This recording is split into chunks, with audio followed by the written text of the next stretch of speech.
아직 세팅 안 해요. 세팅 다 되셨나요? IP 좀 다시 한 번만. 네.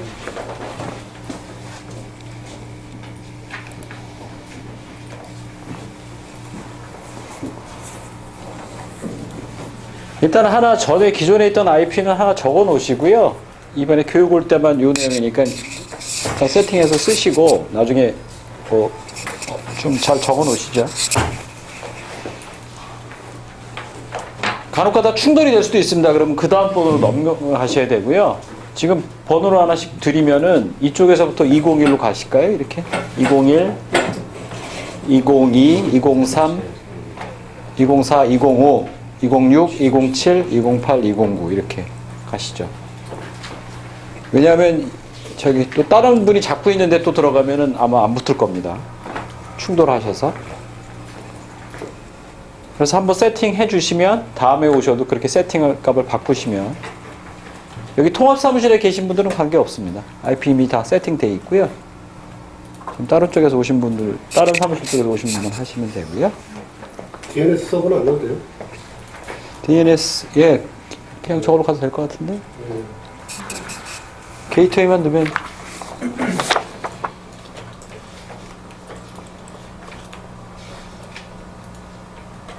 DNS는 203, 254, 238, 220이네요.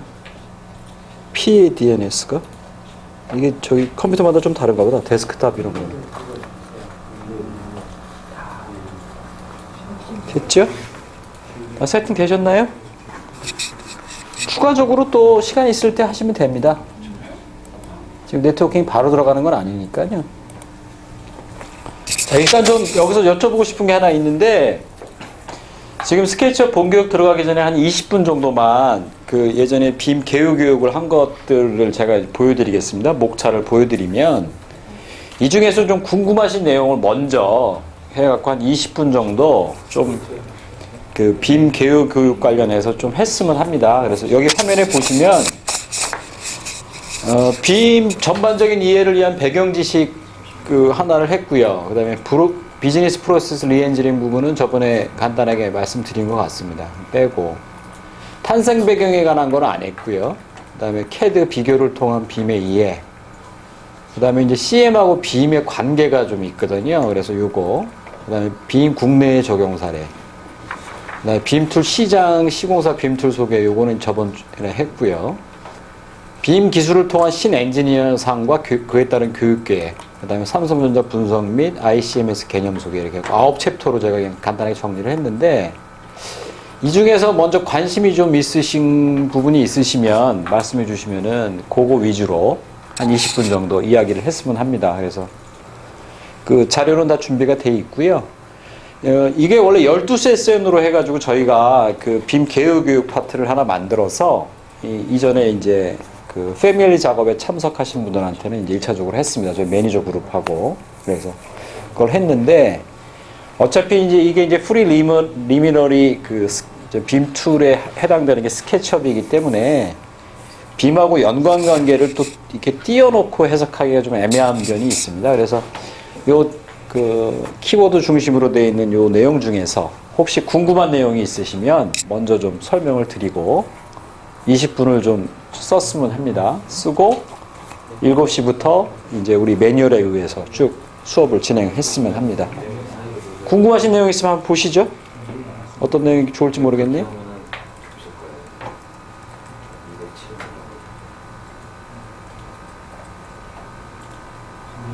뭐 배경 지식이야 그렇고 요거 혹시 아세요? 빔 탄생 배경하고 촉진 계기? 요걸 좀 설명을 드릴까요? 어떠세요? 일단 이제 베이스 히스토리니까 그걸 좀 설명을 드리죠. 왜냐면 이제 뭐 원래 히스토리를 좀 알면 야, 왜 이게 나왔는지 좀 알고 있어야 될 기본적인 상식적 수준입니다. 그러니까 그렇게 뭐 어려운 내용 아니고요. 그 설명을 드리겠습니다.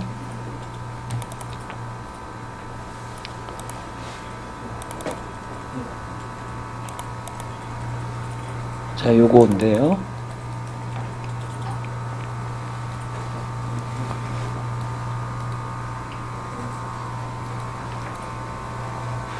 제가 이걸 넘겨야 돼서 그냥 앉아서 설명드리겠습니다. 네. 자, 요거는 빔 히스토리 관련돼서 이렇게 설명드릴 내용이고요.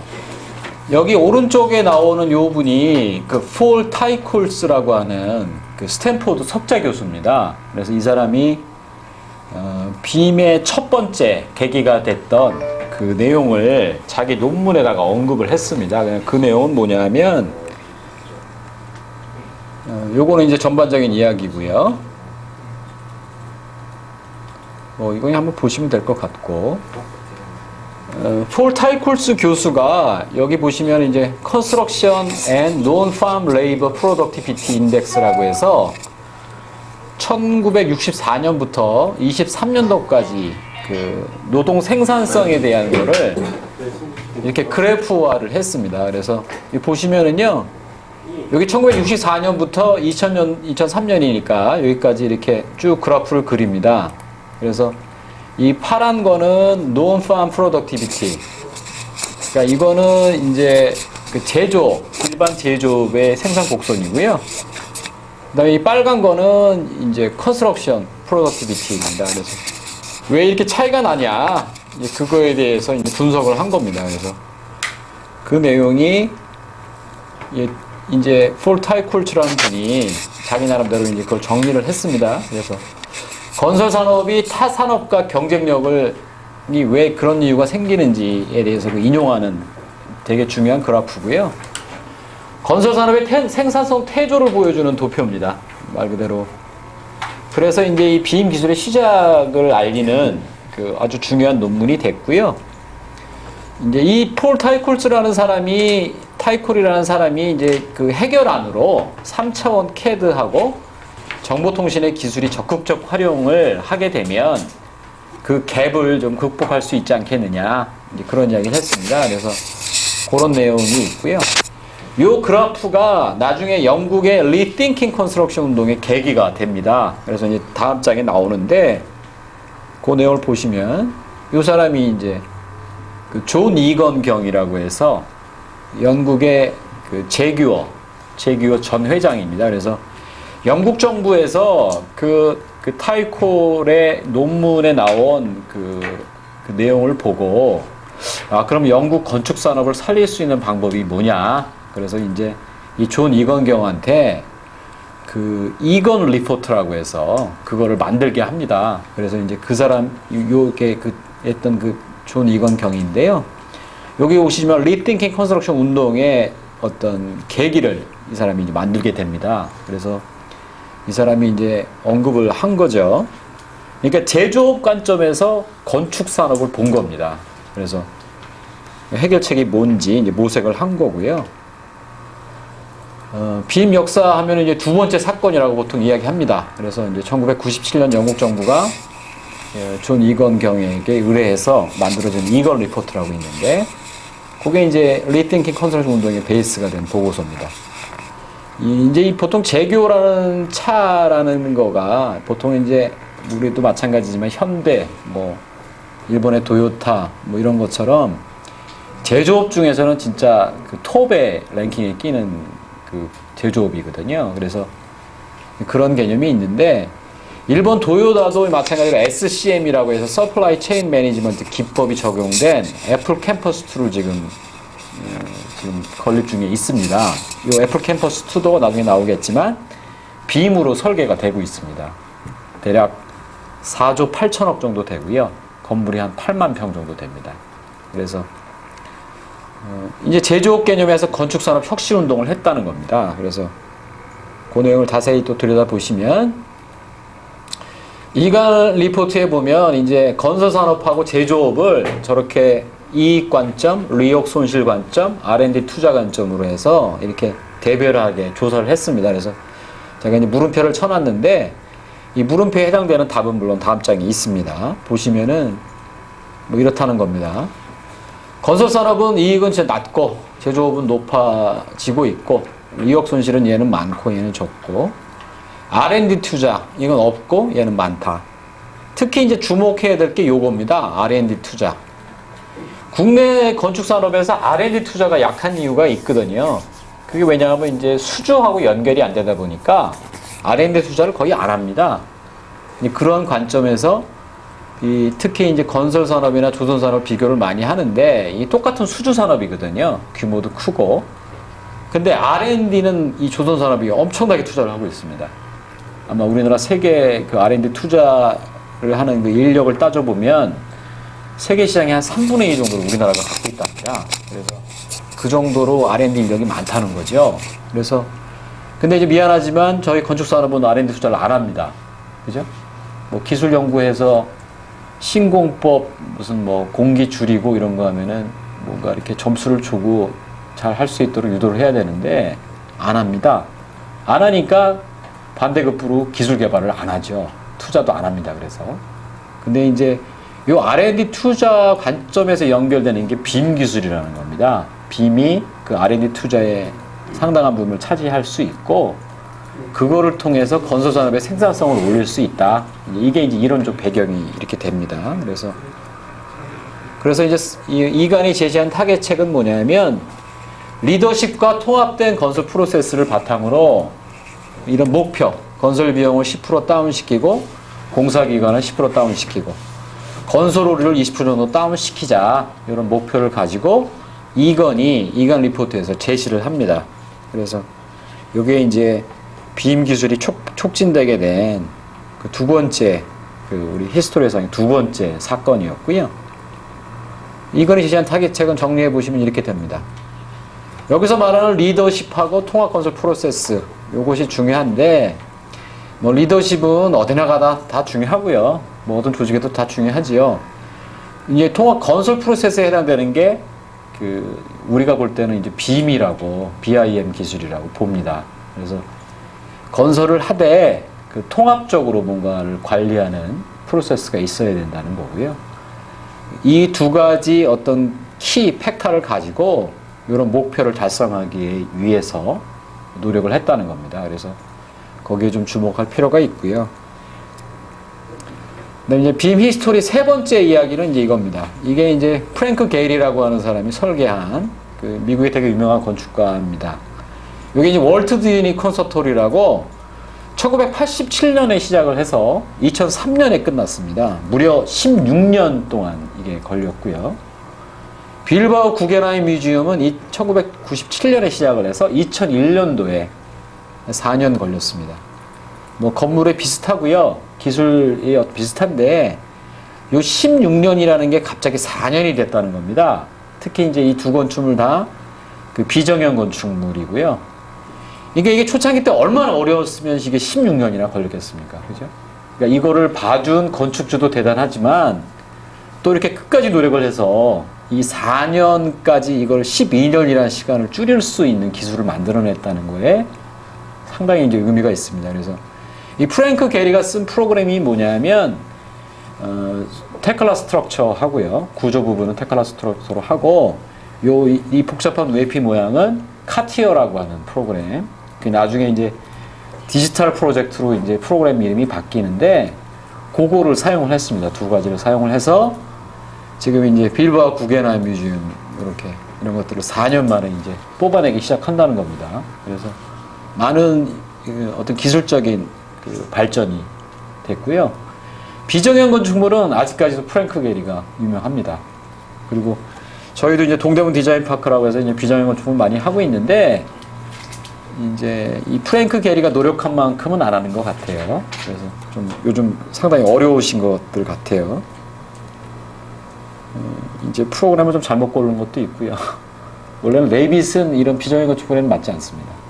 근데 이제 좀 잘못 골랐고 그래서 어려움이 있겠죠. 비정형 건축물 빔 기술의 변화를 아주 공식적으로 보여준 이제 사례입니다. 그래서 그 당시 건축 기술로 아예 불가능했습니다. 그래서 16년 동안 걸렸다는 거고요. 건축가가 해임이 됐다가 다시 바뀌어서 완성을 했고요. 그 히스토리를 들어보면 참 재미있는데 비정형 건축물 빔 기술의 신기원이 됩니다. 그래서 이게 이제 빔 기술이 비정형 건축물에 대해서는 거의 뭐 마스터했다고 그럴까요? 상당히 의미가 있는 내용이죠. 국내 빔 기술이 적용된 비정형 건축물입니다. DPPA. 동대문 디자인 파크 앤 플라자인데요. 우리도 좀 관여했죠. 전기 쪽에. 울산이 주도했고. 상당히 어렵답니다. 원래는 이제 공사비가 2천만 원이었는데 지금 얼마로 가고 있는지 모르겠다고 하고, 서울시하고 정산하기위해서 아마 물산 쪽에 지금 공무 쪽 멤버가 한 50명 투입됐다는 이야기가 있습니다. 정산 관계가 너무 어려운 모양이에요. 왜냐면 공무에 50명을 투입했다는 거는 정산을 잘 해보겠다는 목적인 것 같은데, 하여튼 그런 이야기가 들려오고 있습니다. 그러니까 이 비전용 건축물이 이렇게 아주 손쉽게 되는 건 아닙니다. 그러니까 국내에서 아주 준비가 덜 된 상태에서 그 DPPA를 하다 보니 그게 이제 어려움이 봉착된 것 같고요. 그러니까 아직 우리나라는 국내 빔은 아직 잘 이게 도입이 잘 안 되고 있습니다. 외국은 그나마 잘 하고 있고요. 요게 이제 맥니 커브라고 해서 그 IPD 이포트라고 해서 이제 이렇게 그래프를 그릴 때 요게 이제 빔 기술하고 연계가 된다는 겁니다. 왜냐하면 이제 빔 기술이라는 거를 이제 조금 더 깊이 들어가 보면 의사결정을 빠르게 할 수 있다는 이점이 있습니다. 왜냐하면 이제 건축에 관계되는 여러 사람들이 있는데 그 중에서 한 30% 40%는 도면을 보고 이해를 합니다. 근데 나머지 한 70% 정도 되는 사람들은 도면을 보고 그 공간을 만들어내질 못합니다. 이게 예를 들어서 뭐 건축주라든지 건축주 관계되는 여러 문화인이라든지 뭐 관계되는 사람들 있지 않습니까? 그 사람들이 그 건축물에 대해 실체 이렇게 지어진다는 그 3D 입체에 대한 거를 도면만 보고는 해결을 못 하거든요. 그래서 초반에 의사결정을 할 때 빔으로 설계가 되어 있으면 의사결정 스피드가 빨라집니다. 그래서 이 앞단으로 이렇게 몰리게 되어 있습니다. 그래서 이제 IPD 이포트라고 하는데, 에포트가 이렇게 현실화 된다는 거죠. 빔이 동원이 되면. 그래서 이제 그거 언급할 때 항상 나오는 게 이 맥니니 커브라고, 요거를 이제 보통 언급을 하지요. 이거 맥니니 커브의 이제 다른 설명하는 자료고요. 방금 보신 것처럼 인테그레이티드 프로젝트 딜리버리라고 하는 요 IPD 개념 하에서 빔이 움직이는데, 여기에 있는 오너라든지 대부분 이제 이런 사람들은 다 알게 되겠지만, 그 이 오너 측에 있는 사람들이 특히 그 3D 개념이 있으면 빨리 의사결정을 하게 돼 있거든요. 그래서 그게 IPD의 진수죠. 그 다음에 결국으로는 제일 혜택을 많이 보는 게 건축주입니다. 빔을 해서. 그 다음으로 혜택 보는 게 시공자입니다. 물론 시공자가 건축주를 혜택을 잘 보게 하면 더 좋겠죠. 그래서 이제 이 두 양당 간의 그 효과를 보는 이제 베네핏이 제일 많다, 뭐 이렇게 이야기를 보통 하지요. 그래서 이 IPD를 좀 이해하셔야 되고요. IPD 중에서 이제 특히 컨트랙터 부분, 이것들이 이제 확대가 된 게 요즘 말하는 SCM입니다. Supply Chain Management라고 해서 시공업체가 컨트롤하는 협력업체 밑에 있는 이제 서브콘들이죠. 서브콘들을 잘 관리를 해야 된다는 겁니다. 계속 지속적으로. 그래서 그거를 그 사람들을 잘 관리해서 같이 협업 체계를 잘 구성할 때 이 IPD가 이제 완성이 된다, 뭐 이렇게 보통 표현들을 합니다. 그래서 그 개념이 아주 중요하고요. 비근화 세로 이제 초선수 쪽에서 우리 이제 참가를 하시잖아요. 협력업체 되시는 분들이 참석을 하시는데 그게 아주 좋은 케이스라는 겁니다. 왜냐하면 협력업체에서 이 빔 기술이 계속 퍼져나가야지만 시공사 입장에서도 좋고 종국에 가서는 클라이언트한테 좋다는 이야기입니다. 그래서 결국은 이제 우리 슬로건도 바뀌었지만 그 요즘 최근에 바뀐 그 익시딩 리미츠라고 하는 거에 이제 고객의 가치를 고객의 미래 가치를 실현한다는 우리 슬로건이 이제 뉴 슬로건이 생겼는데 그거하고 되게 일맥상통합니다. 그래서 그런 관점에서는 상당히 의미가 있다는 거고요. 그래서 이제 IPD 기반으로 빔을 하면 효과가 더 좋아진다, 이제 이런 말들을 보통 학계나 뭐 이런 이론 쪽에 계신 분들 많이 이야기를 하지요. 자, 그 정도 내용으로 한 20분 정도 말씀을 드렸고요. 근데 이거는 되게 중요한 이야기입니다. 왜냐하면 빔 히스토리, 야, 우리가 현장에서 빔을 왜 하는데? 이런 이야기를 많이 나누시잖아요. 근데 이제 이런 그 히스토리를 좀 아시면, 아, 빔이 또 이런 목적에서 이렇게 큰 광의에서는 이렇게 해석이 되는구나. 하는 이제 관점을 좀 갖고 계시면 좋고요. 그런 차원에서 잠깐 말씀드렸습니다. 자, 이상입니다. 남과장님 잠깐 좀 끌어주시겠어요? 질문 있으면 하시죠.